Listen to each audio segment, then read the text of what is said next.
Good afternoon, Algebra 1, periods 1, 6, and 7. Guess what? It's Monday, it's the 11th of May. Clock's running down, folks. So good news is that we're on the quadratic formula. So that's kind of a big step for us. Now, I've been looking at some of your worksheets that have been coming in, and the directions clearly state, use the quadratic formula and show your work.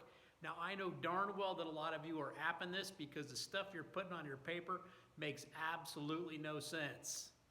You know, you're leaving roots in the bottom. You've got stuff that doesn't make any sense at all. You got notation I've never seen before in my life that your textbook does not even introduce. So you need to be able to do these on your own, okay? So I'm going to put a couple examples up here on the board, and I'm going to show you, again, how to use the quadratic formula. So here we go. Let's give it a shot. All right. Chapter 9, 9.5, solving using the quadratic formula. Now, this is a function. They're going to give it to you. F of x is equal to 5x squared minus 3x minus 1. Is it in standard form? Yes, it is. The first thing you're going to do is you're going to identify your A, B, and C, and you're going to set it equal to 0, all right? Because you have to take those A, B's, and C's, and you have to plug them into the quadratic formula. There it is, folks, in all of its glory. All right, so we're in standard form. We're going to set it equal to 0. So that's what we're going to do. Here we go. The coefficient in front of the squared term is a 5. That is A, so A is 5. The coefficient in front of the single term, the linear term, is negative 3, so B is negative 3. And the number hanging on the end there is negative 1. C is negative 1. Now, plug them in. The values of A, B, and C. Those values get plugged into that equation, and when you do that, it looks like this.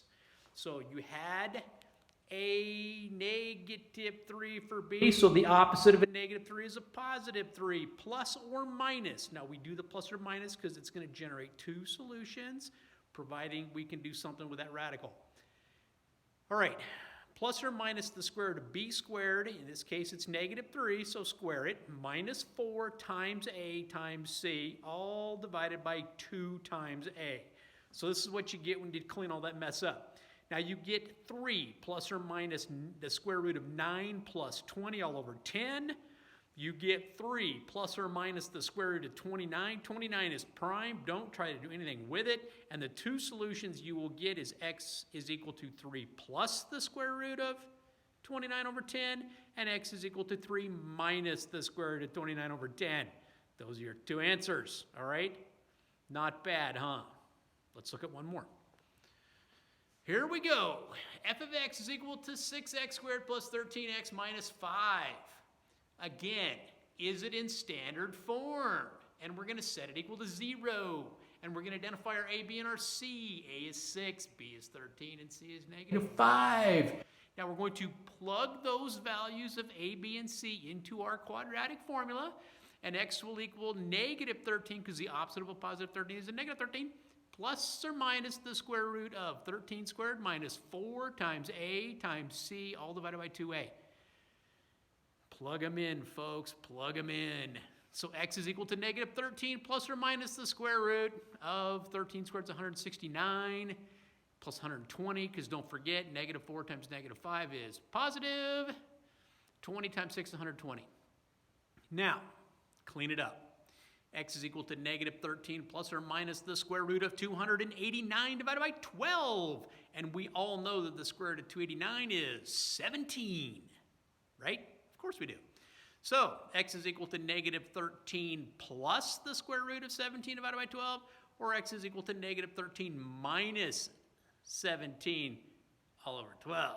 If you clean all that mess up, you get x is equal to 1/3, or x is equal to negative 5/2. All right?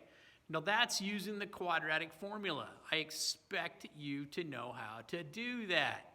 And I'm working on your semester final, and I've pretty much concluded that I'm going to have to develop all kinds of really cool word problems. Isn't that great?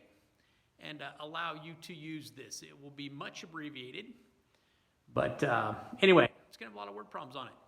So that's the quadratic formula, folks. I want you to use this. If the directions say to use it, use it. If the directions say you choose, you can choose whatever you want. This one here, you still chose the quadratic formula. This one over here, you could have factored this. You could have used the AC method and found factors of negative 30 that add to a 13. You could have done that, okay? Like 15 and 2. Okay. All right, so that's the quadratic formula. I posted the assignment for 9.6 out there. That's kind of, they're going to take us through the end of this week. 9.6 takes us to the end of this week. I changed the due date on that. It's now due on the 15th. So your task this week is to get all of these assignments turned in.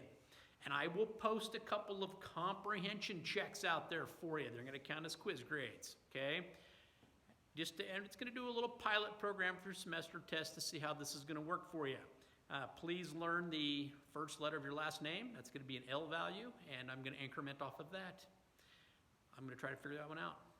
Okay, that way everybody gets a unique test. So that's kind of where we're at. So let's get Chapter 9 finished. Get those worksheets turned in. For some of you that are still working on Chapter 8, take them. If you turn them in, I'll take them. Don't let the zeros stop you. I'm going to update the grade book today, bring it current. So a lot of you are going to sport a lot of zeros, but please, please, please, don't let that discourage you from turning work in. Just because it's a 0 does not mean that the gate is closed.